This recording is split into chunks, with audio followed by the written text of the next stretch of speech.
Fala, Fiel, mais um vídeo aí no canal. Trazer aí o pós-jogo aí, né? Pós-jogo não, né? Uma análise aí da partida de hoje do Corinthians na Vila Belmiro contra o Santos, né? Partida lamentável, né? Acho que uma das piores partidas que eu vi do Corinthians aí nos últimos tempos. O jogo em si foi ruim demais, né, meu? O resultado catastrófico também. Mas vamos lá, né? O Corinthians iniciou o jogo com o Cássio. O Fagner estava suspenso, jogou o Michel. O O Mancini optou pela volta do Gemerson, que estava disponível hoje. Jogou o Gil também e o Fábio Santos na lateral esquerda, né?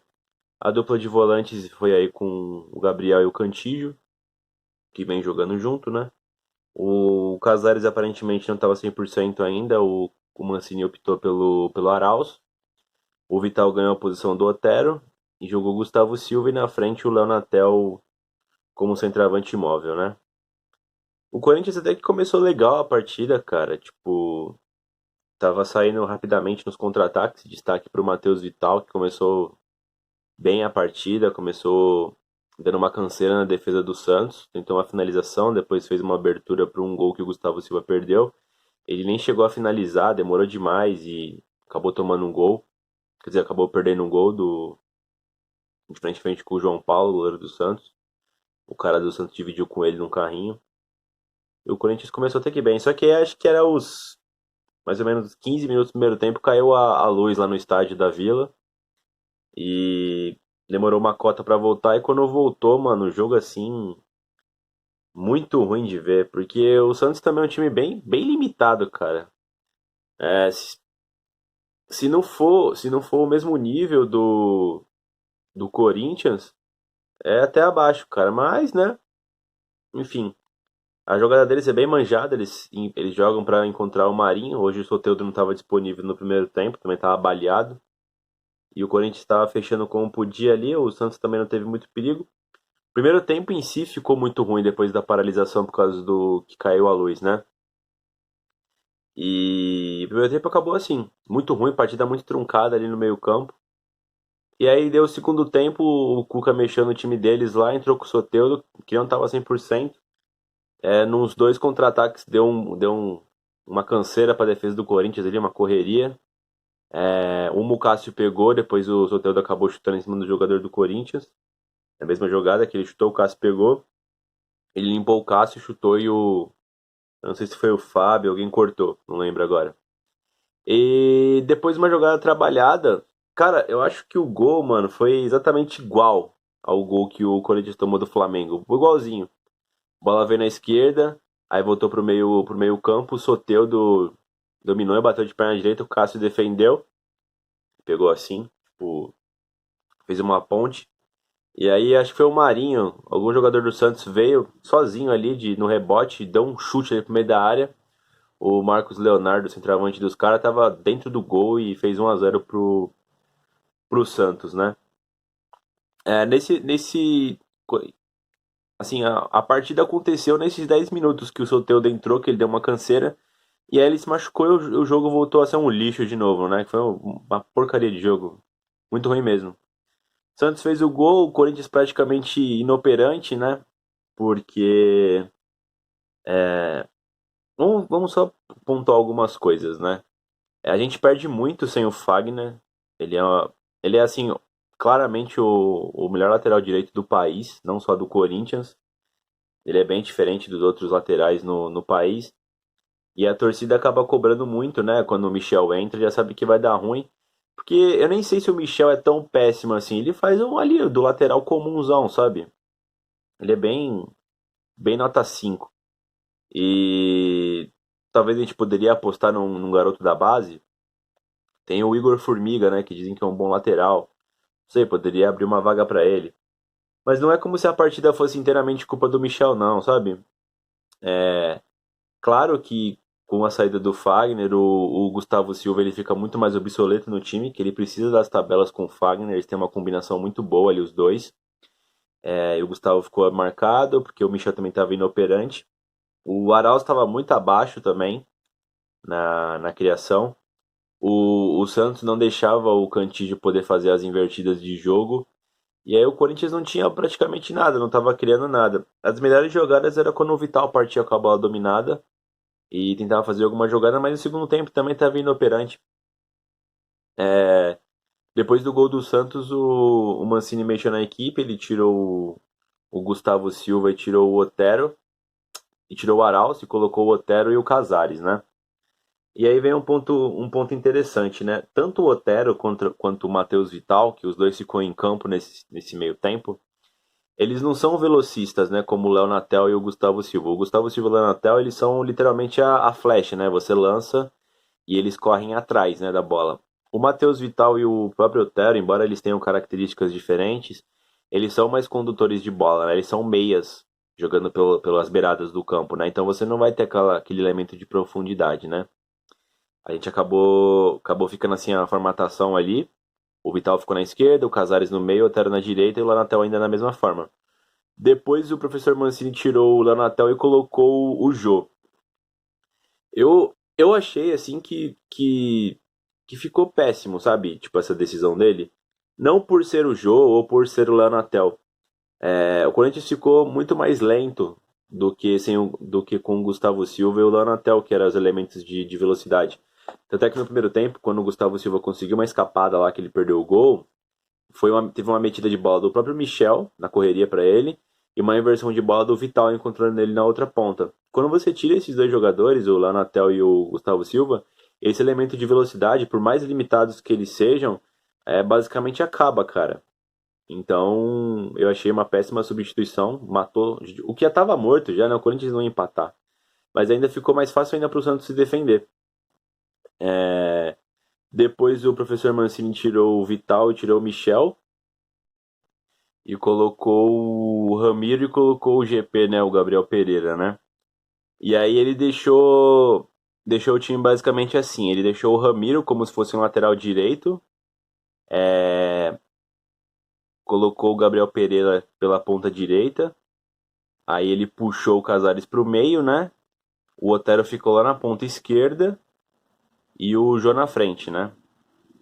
E aí, quando o Corinthians estava com a bola, o Ramiro subia e o Gemerson meio que fazia a lateral direita, né? Enfim, obviamente estava claro que não ia dar certo isso, porque a gente não tinha velocidade alguma. Embora a gente tivesse os caras para poder meter a bola como o Cantillo e o próprio Casares, a gente ficou sem as armas de velocidade, né? Que no momento era o Leonatel e o Gustavo Silva. E aí a gente perdeu um homem com o Jô na frente, né? Porque o Jô não tinha nenhuma uma bola de profundidade para acabar cruzando para ele, né? Então, tipo assim, o Corinthians não tinha velocidade, colocou um centroavante pesadão e não tava jogando bola na área. Aí quando tava já pros 30 minutos mais ou menos, acho que era 35, sei lá, o Corinthians viu que não ia dar mais nada certo e começou a jogar bola na área de qualquer jeito, sabe? Tipo, totalmente no desespero, não criava nada. O Santos também, que o Soteldo se machucou, também não tava oferecendo mais perigo algum. E aí, tipo, assim, patético, cara. Lamentável, sabe? O Gemerson jogando a bola na área lá da zaga, tá ligado? Foi ridículo, ridículo, cara. A partida acabou assim, 1-0. É, na minha concepção, contra o Atlético Paranaense, a gente já tinha perdido essa vaga para a Libertadores. Era uma partida que se a gente tivesse vencido, que era para vencer, o Santos ia chegar só agora na gente. E a gente vai enfrentar o Vasco, que eu acho que a gente acaba vencendo. Mas depois daquele jogo, o Corinthians não conseguiu fazer os pontinhos que deveria para ter essa gordurinha. E basicamente já era, cara, porque a gente deve vencer o Vasco, vai chegar aí a 52 pontos, o Santos tem 53, mas dificilmente a gente vai conseguir uma vitória lá no Beira-Rio contra o Inter. E acredito que o Santos deve faturar os jogos que faltam. Faltam para eles o Fluminense e o Bahia. E o Atlético Paranaense também tem uns jogos mais de boas também. Eles pegam o Grêmio e depois pegam o Sport. Então essa vaga aí, lamentavelmente, a gente perdeu, né? O campeonato já é varzeado já, que chega a 8 vagas para ir para a Libertadores e mesmo assim o time não tem competência, né? A gente tem que fazer uma reflexão aí que o Mancini tirou da zona de rebaixamento do Corinthians, né? Não, não foi de todo um ruim, mas foi um ano assim, pífio do Corinthians, né? O Duílio disse que a intenção é fechar as torneiras do clube, que está gastando muito. Vamos ver se mesmo com a pressão da torcida, da própria imprensa, ele vai continuar com essa teoria, né? Com esse pensamento, né? Que é um pensamento justo, é um pensamento interessante. Eu acho que o Corinthians tem que mesmo pensar em juntar um dinheiro de verdade, porque o Corinthians tem potencial para estar contratando jogadores igual o Flamengo, igual o Atlético Mineiro, igual o Palmeiras. Só que tem que ter uma boa gestão, né? Tem que parar de fazer dívida idiota, parar de contratar jogador lixo, parar de ter 95 jogadores, 100 jogadores no profissional, parar de ter a maior folha salarial do Brasil e não ter um time competitivo, né? Sei lá, você empresta o Janderson, você empresta o Rafael Bilu e você contrata o Everaldo, contrata o Leonatel, contrata o Gustavo Silva, contrata o Jonathan Cafu, sabe? Para ganhar até mais que esses caras. Se for trocar lixo, tipo, mandar emprestar um lixo e contratar outro lixo, não precisa, mano. Não precisa. Usa o jogador da base mesmo. Força nos caras. O time do Santos hoje, eu posso estar falando besteira, mas eu só conhecia o Marinho, só eu sou Soteldo. O resto pra mim era tudo Lucas Braga, cara.